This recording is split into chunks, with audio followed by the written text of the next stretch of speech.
What's going on? This is Coach Marcus, Pro Fan Talk. Just got done with a little workout. Wanted to talk to you real quick about Kenny Gainwell and the DeAndre Swift. Now it's like one versus the other. How does that work? Well, it all depends on the what the coaches and everybody thinks coming into it. It should be a fair race, but a lot of times, especially when you're dealing with money and contracts, it's not always a fair or equal opportunity for both players. Um, Kenny Gainwell put his work in. He would be considered a veteran, a returning veteran to the team, and he put good work in last year. Wish they would have used him more or found a way to use him more in the offense. But DeAndre Swift, he's coming off an injury, but they signed him. They're picking up that contract and everything that goes into that. So they're invested in him as well. So I would think that going into it, it would be Kenny Gainwell's position to lose. But again, this all comes down to um, how Brian Johnson is going to run the offense. I would love to see him figure out a way to put them both in the backfield, 22 formation or something like that, where you got two receivers, two backs, lose a tight end. I mean, there's a bunch of different ways you could do it, but that's a dual threat both in the backfield and you could essentially say they're both hybrid receivers. You guys know how I feel about that. A true running back, that position is going away. Everything is a hybrid now. Everything is a hybrid. CMC and Debo pretty much broke the mold on that. Not that those type of positions like Reggie Bush, um, guys like that didn't exist in the past, but I don't think offenses used them correctly in the past. So it'll be interesting to see how they use them. And again, it's all about the opportunities you get in the preseason. They're both in a very unique situation because it's not like neither one of them are going to get cut. So it's going to be how they get the opportunities in the preseason, even if they get a lot.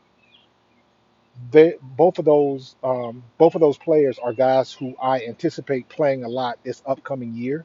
So they don't need to really show anything in the preseason.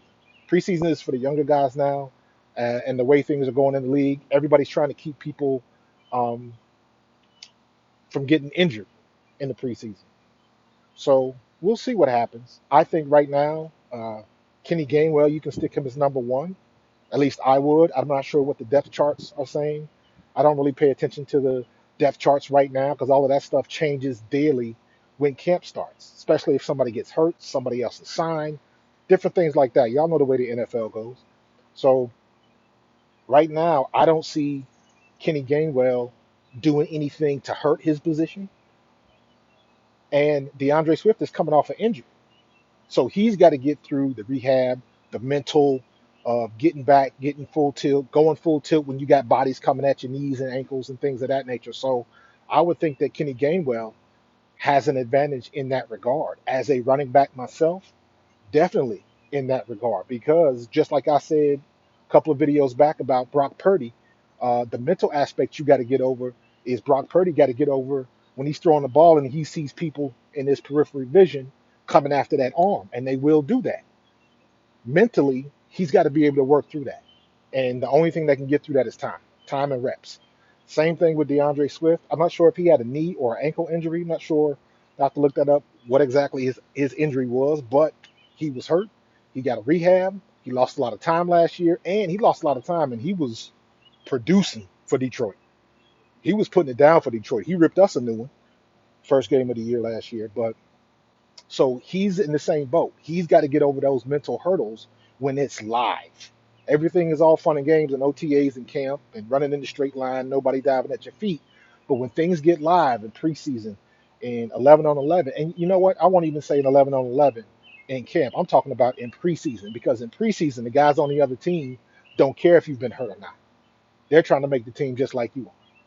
So I want to see if he gets a lot of time in preseason, DeAndre Swift, if he gets a lot of time in preseason, how he acts and what they do with the offense, man. There's a lot of pieces on the board, and Brian Johnson has a lot of uh, really, really good players to move around. So let's see what he does. I definitely want to see our screen game back, especially with those two players specifically. That is a linebacker mismatch. I don't care how fast a linebacker is, even if a linebacker has really good speed. And I'll use Micah Parsons as an example. Micah Parsons can run like a running back, but he is not a running back. You still are not used to changing directions like that and getting shifted on, and you still gotta make up that ground. So that still gives the running back the advantage because even as good as Michael Parsons is and some of the other running backs like that, they don't know what we're doing. So we always have the advantage. And we can use that with DeAndre Swift and especially with Kenny Gainwell, with running backs like that in our backfield, we can use that to our advantage. So I'm really, really hoping, Brian Johnson, if you're listening, brother, let's get that screen game back. All right. Appreciate you guys listening to me. Please subscribe, hit that notification bell, and I will see you in the next play. Peace.